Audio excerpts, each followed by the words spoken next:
que el presidente Francisco I. Madero fue espírita, que un espíritu fue quien lo impulsó a comenzar la Revolución Mexicana, que se comunicaba con su hermano muerto. ¿Quieres saber la respuesta? Quédate conmigo.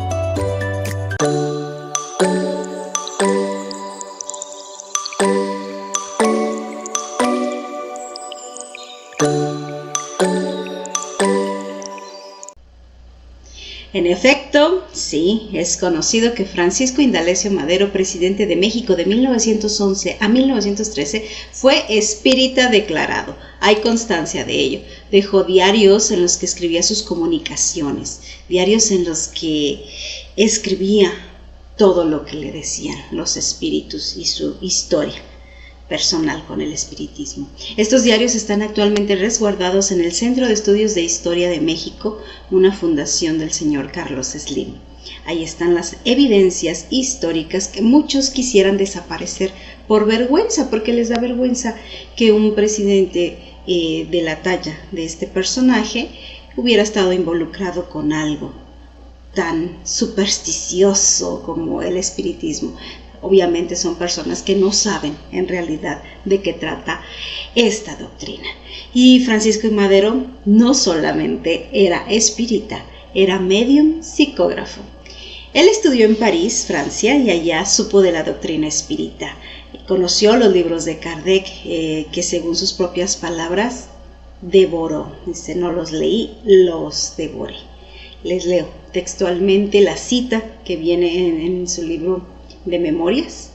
Dice él: no leí esos libros, sino los devoré, pues sus doctrinas racionales tan bellas, tan nuevas, me sedujeron, y desde entonces me considero espírita. O sea, le pasó ese enamoramiento de la doctrina como a nosotros, ¿no? Que al ver los postulados lógicos, que al ver todo este encadenamiento de pensamiento sistemático que nos lleva a razonar la espiritualidad de otra manera, llena el alma, llena esos huequitos que teníamos ahí pendientes por llenar y seduce la inteligencia. Por eso, al leer los libros de Allan Kardec, él se consideró espírita.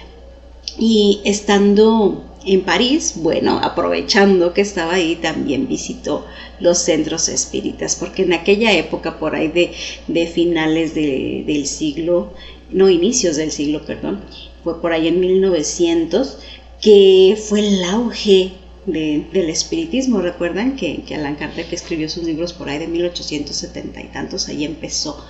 Entonces, para 1900, que estaba Francisco I. Madero allá en París, realmente estaba todo en auge y estaban muchos centros espíritas. Entonces decidió asistir a las reuniones, ver qué es lo que pasaba, estuvo en sesiones y ahí le dijeron que él tenía estas cualidades de medium, que él era medium y que necesitaba educar esa cualidad, y así lo hizo.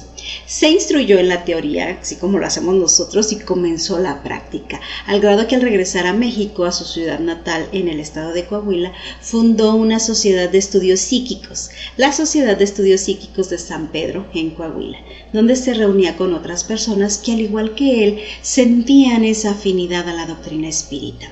Discutían temas de alto calibre moral, como se hace siempre en esta doctrina, porque la gente luego piensa que hacemos cualquier cosa menos lo que hacemos. No se pierde el tiempo en tonterías con los espíritus preguntándole el número de la lotería, o si me voy a casar, o si tal o cual persona piensa en mí, o esas cosas banales que la gente superficial suele preguntar o preguntaría si tuviera comunicación con algún espíritu, no tratando de cosas muy superficiales. Eso no es el espiritismo, esa no es la verdad. En el espiritismo se tratan cosas trascendentales, se hablan de asuntos serios de la conciencia y de la vida del planeta, porque a mí me pareció fascinante una comunicación, un pequeño párrafo de comunicación que encontré, que él recibió, que Francisco I. Madero recibió de un espíritu, y le habla del planeta, en términos de planeta. Que se hablara en 1900 en esos términos, de verdad Era extraordinario porque ya se hablaba de la vida en otros planetas. Eso es lo que deja entrever con esta comunicación que tuvo con su hermano Raúl. Precisamente, claro que sí se comunicaba él con su hermano fallecido. Él tenía un hermano menor que falleció, no sé si cuando tenía 3 o 4 años, no se ponen de acuerdo los historiadores al respecto, pero el niño murió quemado porque se echó encima el aceite de una lámpara y pues se encendió y se mató el niño, ¿no? Y entonces eso pues a Francisco lo dejó marcado y cuando se hizo espírita pudo tener comunicación con su propio hermano, Raúl se llamaba.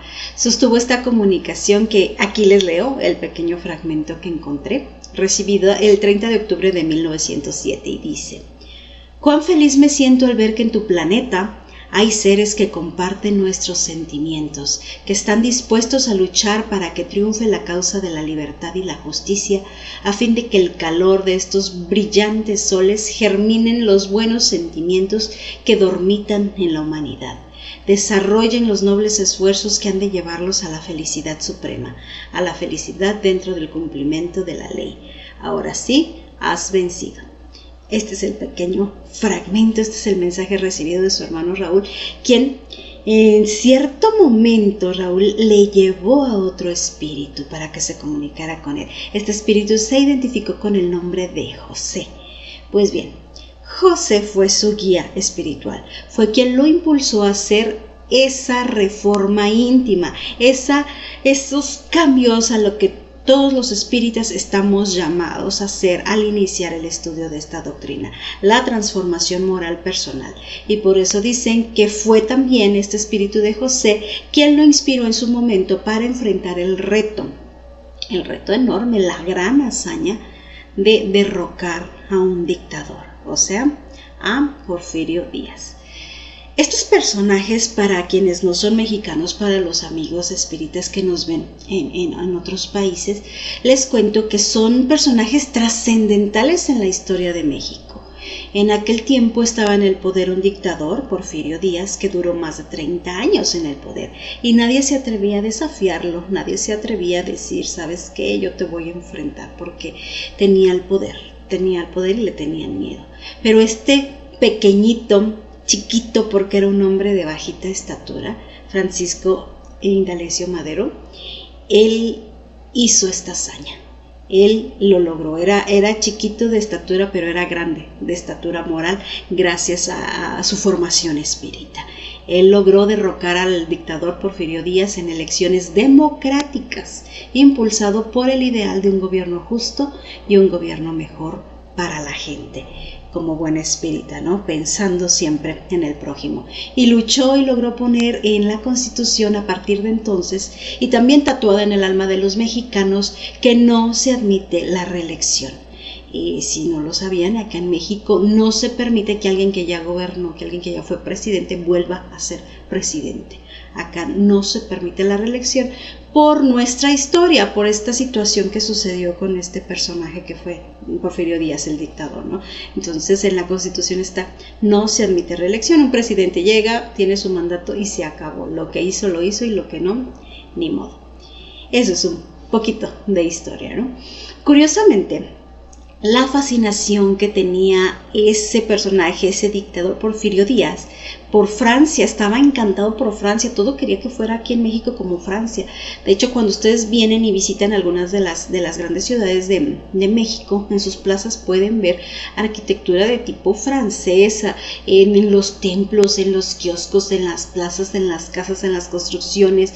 Hasta en nuestro idioma tenemos como que a veces algunas palabras de la influencia francesa, porque se afrancesó México en esos 30 años de Porfirio Díaz. Se escuchaban aquí los valses, las mujeres vestían la moda de Francia, y eso hizo que se permearan aquí muchas costumbres, cosas francesas, hizo que la sociedad mexicana de aquella época, claro, los de alta cuna, los educados, los ricos, los estudiados, muchos de ellos hablaran francés, porque pues, México estaba muy afrancesado, estuvieron muy familiarizados con el idioma. Y así llegaron aquí los libros de Allan Kardec, que en esa época no estaban traducidos al español, estaban en francés, o sea que solo se podía acceder a ellos, solo podían acceder a ellos gente realmente educada, muy estudiada, que hablaba el idioma. Y en el espíritu de las revoluciones en todo el mundo, porque fue en el momento en el que se empezaron a suscitar todas las revueltas y los movimientos revolucionarios en todo el planeta, en el hemisferio occidental,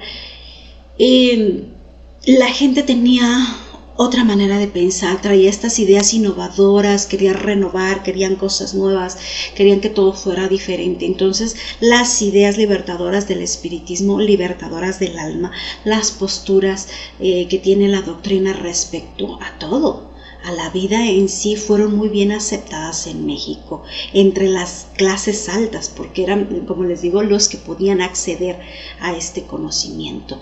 Entonces, por eso tuvo tanto apoyo Francisco I. Madero con estas ideas libertadoras, porque la gente lo apoyó por eso, por esa necesidad de cambiar, por esa necesidad de revolución que se estaba dando en México, al igual que en el resto del continente. En varios textos espíritas se habla que a veces estos cambios que se dan en la sociedad tienen que ser a través de guerras, que no hay de otra, o sea, que la guerra a veces es necesaria para la evolución del ser humano aquí en este planeta bajo las condiciones en las que estamos. No decimos que en otros planetas felices sea así, pues claro que no. Por nuestras condiciones de planeta expiatorio, a veces para que cambien las condiciones se necesitan las guerras, o se necesita que sea por la fuerza casi, porque el aferramiento al poder y las viejas ideas y las prácticas que tienen los gobiernos, que están muy arraigadas, son muy duras de quitar. Es muy duro de que las personas aferradas a los sistemas enfermos quieran soltar. Y es tal cual, o sea, es un sistema enfermo que genera enfermedad, que genera discordia, que genera desigualdad para todo el pueblo, pero los que están en la cúpula no quieren soltar, no se quieren mover, no quieren cambiar, porque eso les beneficia. Entonces, de ahí que se tenga que hacer a veces los cambios dirigidos desde la espiritualidad a través de movimientos revolucionarios, pues así, ¿no? Intensos, de pequeñas guerrillas. Ellos no quieren perder el poder, no quieren nuevas formas, y pues se tienen que imponer así por revueltas sociales. Así pasó con la Revolución Francesa, así ha pasado con la revolución de cada uno de nuestros países, ¿no? Por lo tanto, asumimos también que desde la espiritualidad se preparan estos personajes centrales para hacer estos cambios, los idealistas, los luchadores, los librepensadores, las personalidades que se echan encima el compromiso para sacar adelante a todo un país o a todo un territorio. Son los agentes de cambio que trabajan junto con la espiritualidad para dar estos impulsos de evolución a través de la historia. Y Francisco I. Madero, bueno, vaya que fue uno de estos personajes inspirados. Y dicen por ahí que él también se comunicaba con el espíritu de Benito Juárez, que era otro gran presidente de México, que también hizo historia, que ya había fallecido. Benito Juárez falleció un año antes, si no me equivoco, un año antes de que naciera Francisco I. Madero, pero que estaba en comunicación. En la literatura espírita que hemos estado estudiando, nosotros sabemos que estas relaciones entre los personajes se dan allá en la espiritualidad.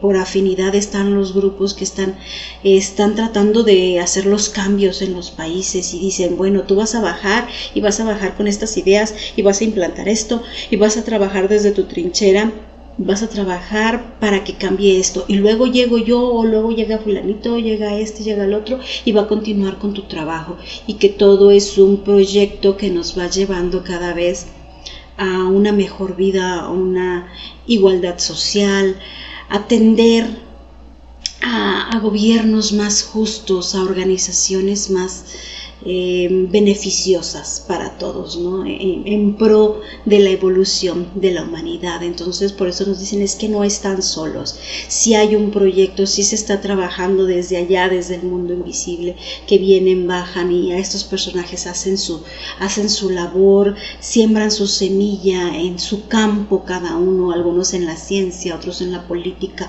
otros en la medicina, en la educación, donde sea que les toque trabajar, y luego les toca venir a otros a hacer germinar esa semilla, y muchas generaciones después es que se cosechan los frutos de esta siembra, ¿no? Entonces, todos los países, en todos los lugares, nosotros tenemos esta ayuda constante de los espíritus, no solamente a nivel personal en nuestro proyecto de vida, que dices, tengo guías espirituales que me ayudan a mí a conseguir mis objetivos, sino que también a nivel nacional están, y hay objetivos a nivel política, y hay objetivos a nivel médico, y hay objetivos a nivel educación y a nivel espiritual. Nosotros acá en la tierra solemos separar el conocimiento para estudiarlo, ¿no? El que es político, el que es historiador, el que es médico, pero allá no, en la espiritualidad todo se ve en un conjunto, en las distintas facetas que tiene la sociedad, el que tenemos los seres humanos, vaya, ¿no? Sabemos, por ejemplo, que la medicina no se ve solo como la biología orgánica del cuerpo, sino también las cuestiones emocionales, energéticas, mentales, etcétera, etcétera, ¿no? Ellos tienen una visión más en conjunto de todo, pero no estamos solos. Luego, cuando hablo de política, Dios mío, no me gusta hablar de política, no me gusta hablar de religión y no me gusta hablar de fútbol porque siempre sales mal con las personas, porque los seres humanos tenemos muy poca tolerancia para quienes piensan diferente a nosotros y ni siquiera queremos escuchar algo diferente. Luego nos ofendemos como si nos dijeran cosas personales para nosotros y no es así. No me gusta mucho hablar de política, pero sí quería hoy hablarles de este personaje maravilloso por todo lo que hizo y por sus influencias, ¿no? Son personajes históricos que vale la pena hablar de ellos, aunque luego vengan en los comentarios a hacerme un listado de las cosas malas que hizo este personaje, que no era tan bueno, que en la historia, que era esto, que era el otro, pero bueno, salen esas cosas y yo les digo, pues díganme, ¿quién es realmente perfecto? ¿Quién es realmente la imagen de la bondad? El hecho de que se tenga una misión especial o que estos seres hayan hecho algo especial y que pasaron a la historia por ello, no les quita el carácter de ser humano. Somos seres humanos imperfectos. Lo que se les debe reconocer a ellos, como a cualquier persona que está en la lucha de hacer algo positivo en su vida, es eso, que están haciendo, que hicieron algo bueno, algo positivo. El espírita se valora por el esfuerzo que hace para reformarse a sí mismo, no por su grado de perfección. Es que si fuéramos perfectos, pues no estaríamos aquí, ¿verdad? No estaríamos en este planeta. Y es el esfuerzo que haces por hacer cosas buenas, eso debe ser válido para cualquier ser humano. Pero solemos enfocarnos siempre en los defectos, lo que hizo mal, que eso, que el otro. No. ¿Acaso nosotros nos gustaría que nos juzgaran solamente por las cosas equivocadas que hemos hecho? No lo creo, ¿verdad? Así que todos somos luz y sombra, todos tenemos cosas buenas y cosas malas. Yo prefiero enfocarme en las cosas buenas, en las cosas positivas, en lo que podemos ver de edificante en las personas, incluso en estos personajes históricos. Porque nadie es perfecto y si no, como les digo, si fuéramos perfectos ya no estaríamos aquí. Entonces, en el caso de Francisco I. Madero, él también escribió textos espíritas, escribía normalmente creo que tenía una revista y en su fundación de estudios psíquicos, y escribía con 2 seudónimos conocidos. Se hizo llamar Ahuna y se hizo llamar Bhima, nombres tomados de la mitología hindú, me parece, escondiendo su nombre, al igual que lo hizo Allan Kardec, para no ser molestado, ¿verdad? Porque sabemos que esto pasa, que cuando tú te dedicas a hablar de estas verdades universales, la gente intolerante viene a decirte que no tienes derecho, que no lo hagas, que te critican, que se burlan de ti, etcétera, etcétera, etcétera. Y entre estos críticos acérrimos que tuvo, obviamente fue la Iglesia. La Iglesia siempre ha estado ahí frenando la difusión del conocimiento espírita. aunque les digo que muchos simpatizaban con él, sobre todo las personas de la clase alta, porque eran las épocas de cambio, porque también la gente necesitaba respuestas, necesitaba algo más en el sentido espiritual, en el sentido de la vida, algo más para llenar esos huecos que quedaban ahí en el alma, que definitivamente las iglesias no han podido llenar a través de la historia. El mismo Francisco I. Madero, en una de sus escritos que quedaron ahí como testimonio, él dijo cómo lo transformó el espiritismo. Dijo textualmente, les leo, dice: el espiritismo me transformó de un joven inútil para la sociedad y libertino para ser un hombre de familia honrado. Así que sí, podemos decir que era un auténtico espírita comprometido con su reforma íntima, y eso deja huella. Una persona que enciende su propia luz es capaz de contagiar a otros a encenderla. Por eso fue un gran líder. Y para los que no conocen su historia, pues les digo que él terminó asesinado. Él fue asesinado, fue derrocado del poder, lo torturaron y lo obligaron a firmar la cesión de poder y después lo mataron. Y hay quienes se burlaban de él diciendo: ay, pues que sus espíritus no le avisaron, que no le dijeron lo que le iba a pasar, que no le dijeron que lo iba a matar. A ver, ¿dónde estaban sus espíritus? Mostrando una absoluta ignorancia sobre lo que es ser espírita. Un espírita sabe cuál es su misión y la cumple, sin importar las renuncias que tenga que hacer o los sacrificios personales que le conlleven. Yo, en lo personal, estoy segura que él sabía de las traiciones, él sabía cuál era su final, era medium, por favor, él tenía comunicación con su guía, con su hermano y con los espíritus, claro que sabía. Y entonces tiene mucho más valor su entrega, su servicio a la patria, porque fue una entrega total a sabiendas de qué es lo que iba a pasar con él, ¿no? Sabemos que lo que nos pasa, que lo que nos sucede como espíritas, lo sabemos, no es de a gratis. Él tendrá sus historias, su pasado, sus karmas, sus pecados, sus equivocaciones, como le quieran decir. Todos las tenemos, pero siempre tenemos la oportunidad de la redención. Y en mi opinión, este personaje tuvo su redención al hacer este servicio tan grandioso a la patria, porque lo que hizo fue histórico. Él está ahí plasmado en la historia de México. Entonces, todos tenemos con la que nos pisen, digámoslo así, todos traemos un karma, pero tenemos las oportunidades de redención. Y actualmente un conocedor, admirador y estudioso de la vida de Francisco I. Madero es el presidente actual de México, el señor Andrés Manuel, quien se ha declarado a sí mismo seguidor del Maestro de Jesús, no por ninguna religión, cristiano no por religión, sino por convicción de seguir los pasos de este ejemplo tan maravilloso que es el Maestro, y enarbola dos de las máximas del espiritismo y del cristianismo en su vida. Discúlpenme los detractores políticos, no estoy hablando de una... les digo, no me gusta hablar de política, no soy seguidora de políticos, simplemente menciono y tengo que hacer mención de lo que veo a nivel espiritual, lo que veo en las personas, no en los políticos. Yo de eso no opino, de políticas públicas, de cosas que hagan, no. Yo no veo partidos, yo veo personas, y en las personas tú puedes ver sus aspectos de luz y sus aspectos de sombra. Yo me concreto a ver los aspectos de luz, que es lo que a mí me interesa porque yo estudio las cosas de luz. Entonces les hablo desde mi punto de vista de analista espiritual, les hablo del presidente de México porque enarbola dos de las grandes, de las máximas del espiritismo y del cristianismo en su vida. La primera es: por el bien de todos, primero los pobres. Eso, en otras palabras, significa exactamente lo mismo que sin caridad no hay salvación. Por el bien de todos, primero los pobres.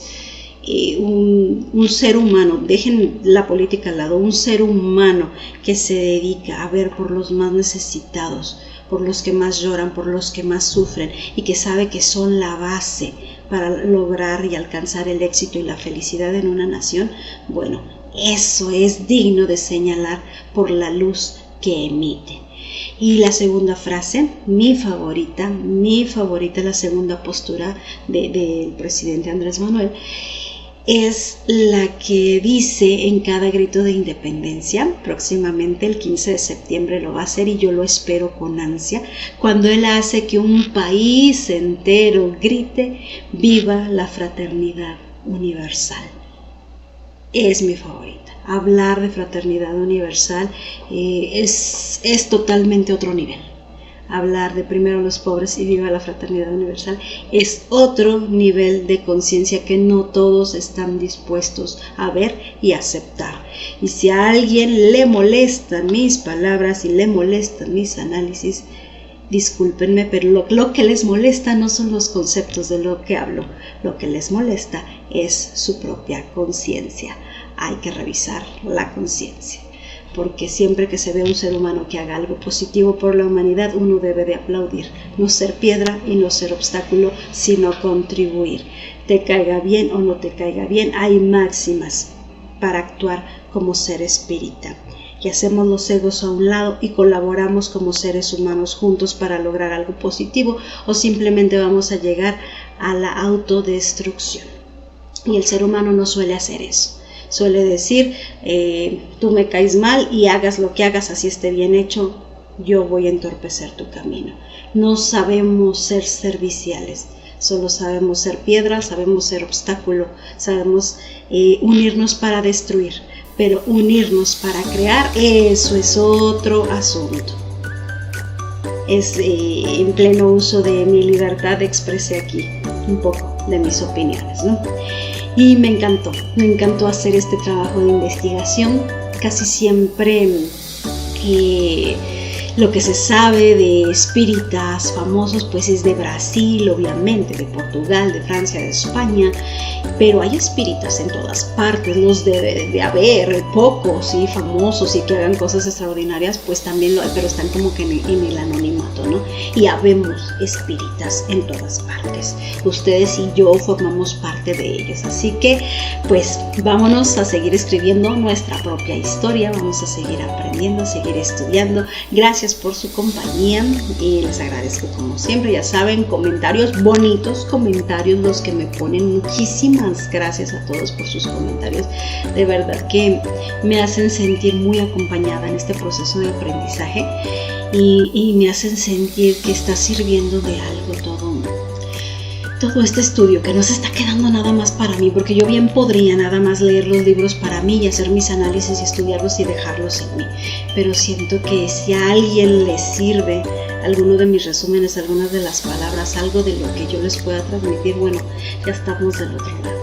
Así es que muchas gracias a ustedes, muchas gracias por su compañía y recuerden que fuera de la caridad no hay salvación. Hasta la próxima.